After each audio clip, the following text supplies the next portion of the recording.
अब इसमें है एप्लीकेशन ऑफ सिंपलेक्स मेथड। जिस तरह से हमने पहले इस पे ऊपर काम किया है बिल्कुल सेम उसी तरह से ही हम इसके ऊपर यानी अब हम इसको एक टेक्निक के साथ काम करेंगे।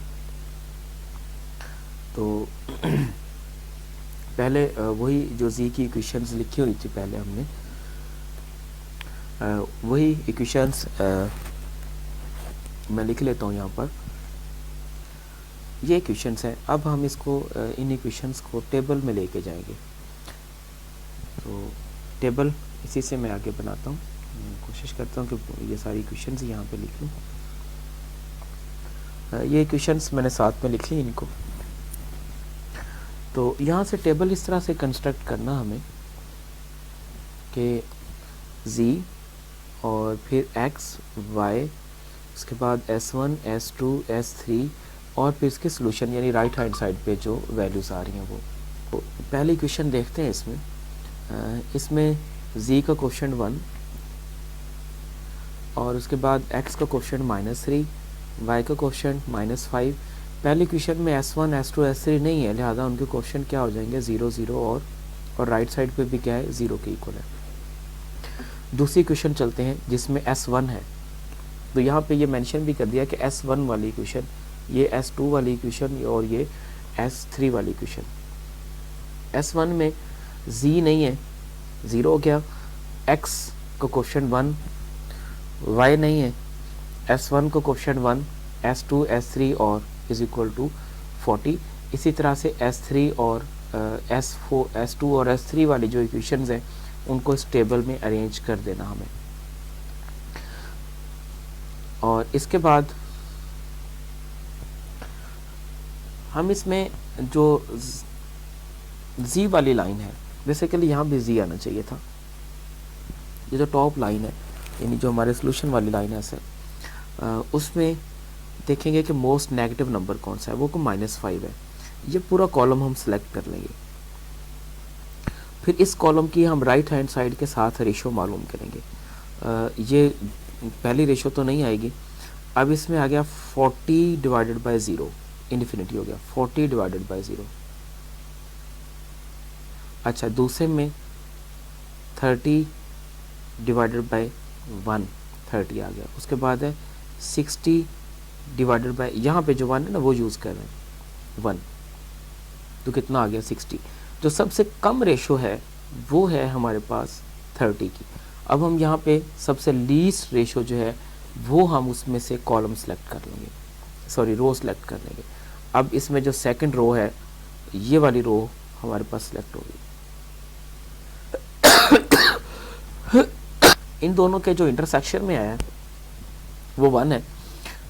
अगर वो 1 नहीं होता हम उसको 1 बनाते, चूँकि वो ऑलरेडी 1 है इसलिए फिर हम उससे आगे जस्ट प्रोसीड करेंगे।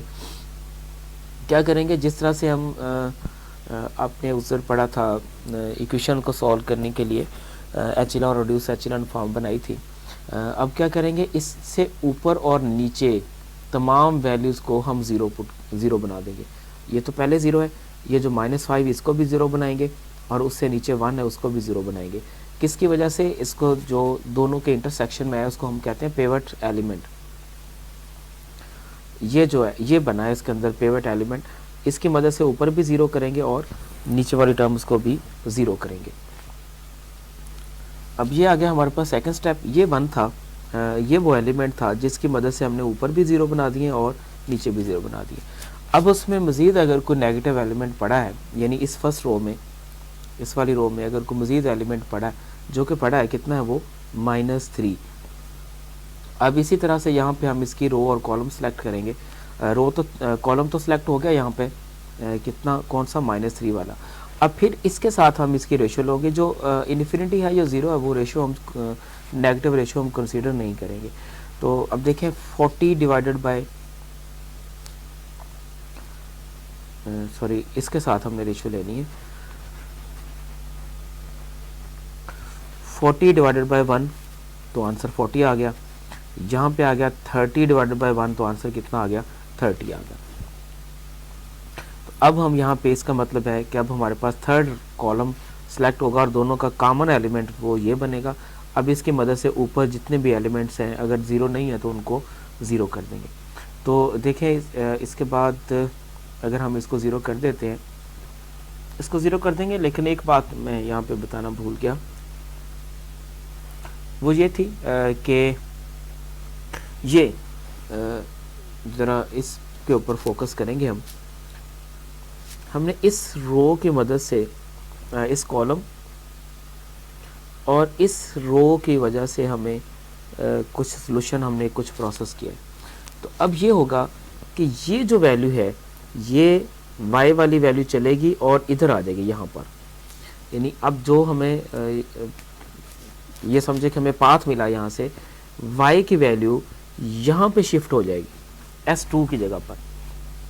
तो देखते हैं हम कि इसमें ये जो y था वो S2 की जगह पर आ गया यहाँ पर। अब इस तरह से x की वैल्यू शिफ्ट होगी कहाँ पे, S3 की जगह पर। यहाँ पर अभी उसका सलूशन हमें नहीं मिल रहा, तो इसको हम -1 से मल्टीप्लाई करके यानी इसको ज़ीरो बनाना है तो इसको -1 से मल्टीप्लाई करके यहाँ ऐड करेंगे, और उसके बाद अगर हमें ऊपर वाली टर्म को ज़ीरो बनाना है तो उसके लिए फिर हम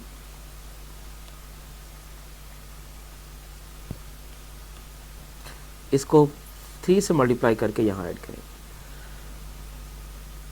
और उसके बाद यानी यहाँ पे ये जो वैल्यू है ये भी तो इधर आ जानी है x की जगह पर, और फिर यहाँ पर जो वैल्यूज़ आ रही होंगी वो x की वैल्यूज़ आ रही होंगी, और यहाँ पे z उसका सॉल्यूशन बनेगा। नेक्स्ट टेबल इसका बना लेंगे हम इसी कैलकुलेशन से। टेबल बना के फिर आप मुझे सेंड करिएगा, उसमें फिर मैं आपको बता दूंगा कि ये इसमें ये सॉल्यूशन बना